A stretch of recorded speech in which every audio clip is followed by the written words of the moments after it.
Well, what's up, guys? Back in the garage again. So, forgot to turn the camera on. Well, I thought I turned the camera on, but I didn't on the kickstand. So if you look down here, I got some nice bluing right there. I ended up just taking a MAP gas torch over here, holding that for about 5 or 6 minutes. Really fun to do on your hand. I got oxyacetylene torches at the shop too, but I didn't feel like dealing with that for now. So as of now, I basically just torched the kickstand till it was cherry red, pulled down on these handlebars, and now we get a little bit of chopper lean. So it tips over now, and you can see the little marks on the concrete there. That's from this kicker hitting the ground. Made it really hard to start with this setup. Put you guys up here real quick, actually. I'm not going to start the thing, but if I come around here and stomp on it, I'm not hitting the ground anymore. So that made all of the difference in the world. It should make it a little bit easier to kick through it. And then still have some carb tuning to mess around with, but winter showed up. It's like 45, I mean, it's not that cold right now, but we got some really cold weather coming, so I've been messing around with the gas heater. I'm having some issues on this for whatever reason.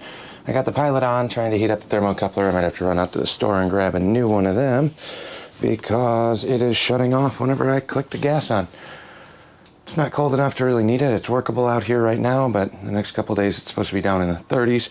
So I would like to get that sorted out. I still want to keep jamming away on this. And I think what I'm going to do next before I start tearing the motor apart is jack this up on the scissor lift on the rear, get it up as high as I can so I can get the bolt out of the kickstand. We got to wrestle that spring back on. I don't know if I did that in the other videos. It's kind of a pain in the ass on this because I need to work underneath the bike. It's too long to fit on the lift and I don't really feel like wrestling it up there. So we'll be doing a little bit of groundwork. It's going to be dark, but I think I did the kickstand video on getting that back on here in the getting it ready to ride. There's one screw that basically the head of the screw holds the pin in on the frame here. I need to take that screw back out now, and we're going to rotate the kickstand forward. I'm going to get the springs lined up and then get the kickstand set in after the springs are hooked up. The little bastards of a spring down here, I got it kind of dangling on here. I could not get that to stretch. There's people that talk about doing pennies and all this other stuff like in between the springs to stretch it. It's a pretty far pull. It's not an easy spring. It's got a lot of tension on it, so it's really hard to pull that apart. But if we take the kickstand off and loosen it, line it up, we should be able to leverage it back in place. I just did the same thing over on the Evo chopper yesterday when I dropped some other stuff off over at Justice's house. So that's where we're at. Let me get set up. I'll get this up on the scissor lift, and then we get to sit on the dirty cold floor and try and wrestle the spring in. Okay, bike's on the scissor lift, sketchily as possible. So we got a short little flathead here. So on the bottom side of the kickstand, we do have a shorty little pin down here. Hopefully the kickstand cooled off. I torched it for a while a little bit ago. All right, so we get underneath here, undo the flathead. Once you get it loose, it's a really short little screw. So that guy comes out. Now the pin, jiggle, jiggle, jiggle, until we get the pin free. Now that allows us to hook our kickstand spring like so. Then come back around. Man, there's really no good way of showing you guys this.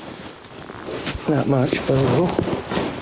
Now I got the kickstand looped through the frame and the lower end swivel. So now we're going to use the kickstand itself to try and leverage this back on. It's still going to be a pain in the ass. Let's see if it helps if I turn this the other way. The other problem with this is when the bike's jacked up like this, it makes it a little bit more complicated because where this wants to sit is going to be towards the rear, but you're on a scissor lift. You can't really do it that way. think. Actually, what are we doing here? Maybe I can leverage it off the pin. Sketchy. Get this kind of close.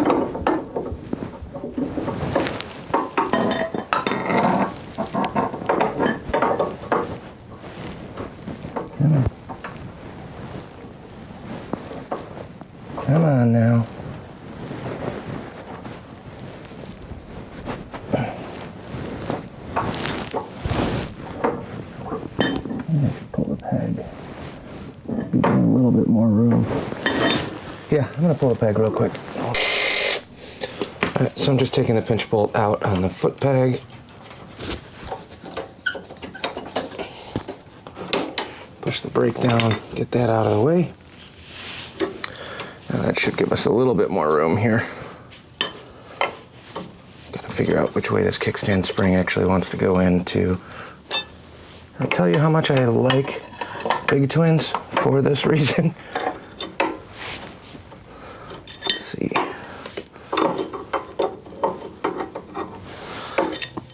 So you can put the spring on two ways. It can either come around the front or the back. I don't know which one's going to work best for our current situation.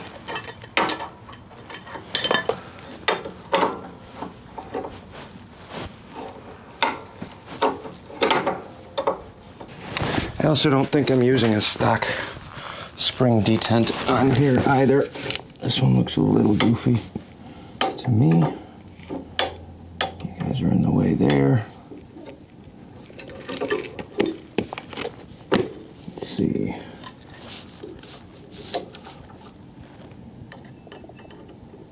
And it has to go back on.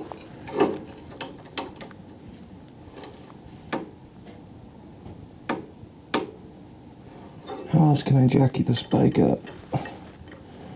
Or I can swing this back.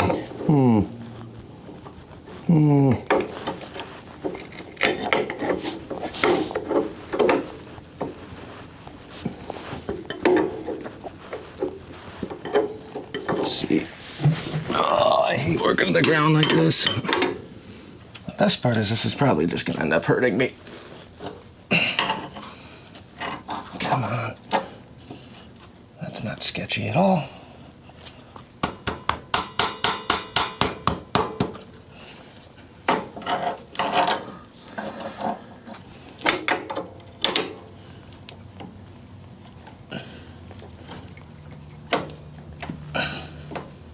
There we go. I think this might be it. Just about. Let me grab a hammer. Getting closer. Kickstand's all the way forward now, and we gotta at least start it on the lock tab. If I can pound this up enough. Oh, come on. There we go. So once you get past that hard part of catching that lip right there, I don't know how well this is actually gonna show up on camera, but we got it looped. Now the kickstand's jammed all the way forward. Now it'll kind of pivot on the bracket like it's supposed to. So we'll wrestle this pin back in and figure out where that needs to be. Can't see anything. If I can get a screwdriver up here. Yeah, it looks pretty close.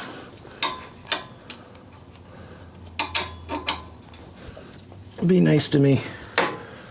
They're so close. Why?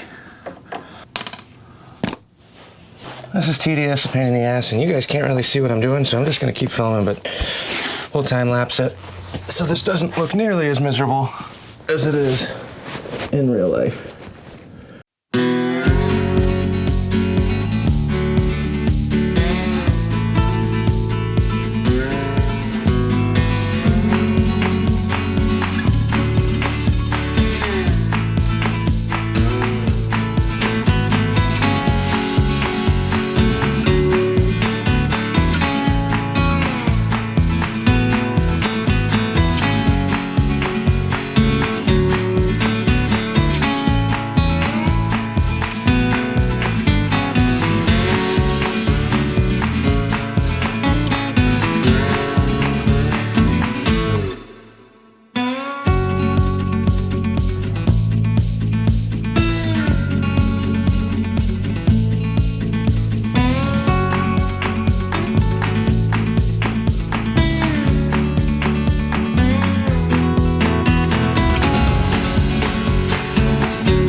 Okay, I'm laying underneath the bike. This is so sketchy. So if this falls on me, should make good content, right? I raised the scissor lift up a little bit at the tail end there, and then all I did was go through and basically start bringing the kickstand back to where it's supposed to be, which kind of gave me enough room here to get this in. It's just so hard when everything's covered in grease. It's really hard to get to anything. So now we're just going to drop this set screw back in. Again, did I tell you how much I don't like Sportster kickstands compared to a big twin? Yeah. I really don't like laying underneath the bike like this. Car is one thing. Alright. Here we go. Got it started. So now I'll just thread this guy back in. Like that. Okay. That was way more difficult than I anticipated. Now everything's covered in oil, so let me wipe my hands off real quick, then we'll just throw the foot peg back on. Actually, we'll do that right now while I'm standing here, sitting here, rather. So brake lever down. It might take me a couple of shots to line this up where we want it.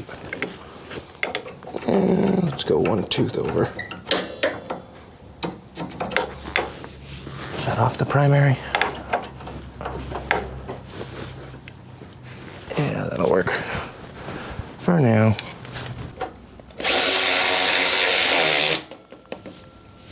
Not hitting anything, so we are good there.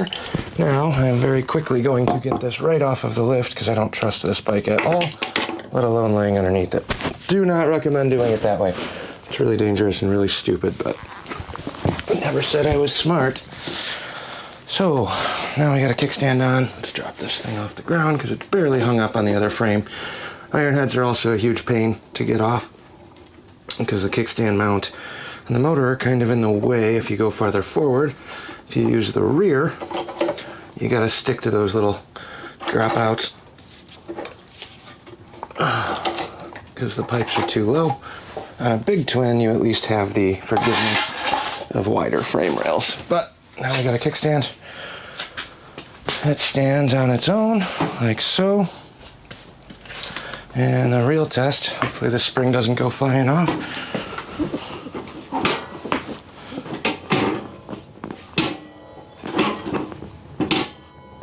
Perfect. That should work just fine.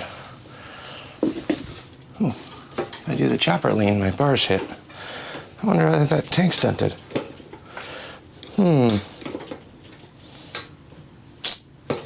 Fork stops would be cool, but why use fork stops when you can use the gas tank? You gotta love old crusty choppers. Good this way. We'll do something to address that at some point. Luckily, this tank's already mangled. Kickstand is working. I got the thermocoupler on the stupid gas heater warming up with the pilot running, so that's fine. I think in the meantime, we're gonna try and fire this up one more time and then kind of see how it goes. I don't know if I'm gonna dig into the motor on this today or if I'm gonna save that for tomorrow. It's really gonna kind of depend on what's happening. So cold, I got this pretty dialed in yesterday for warm starts, but we're gonna click this choke down. And we'll give it a couple primer kicks like that. Gas, actually let's add some gas. I think that could have been part of the issue yesterday. We were just about out of gasoline. And I think they like having gas to run. Last time I checked, engines like fuel. So, do this. That'll work for now. Now, we're on reserve here. Choke is engaged.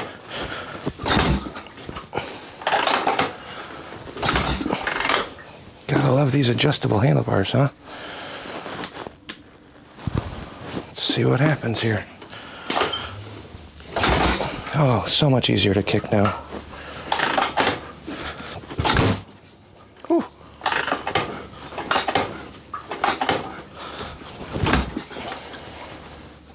Choke is engaged. Sputter, sputter.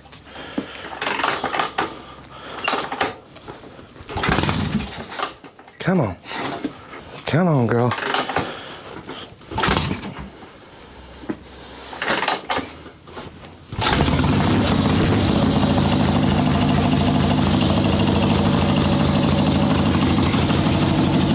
Started better, at least. We're gonna rip this around the block.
Runs way better.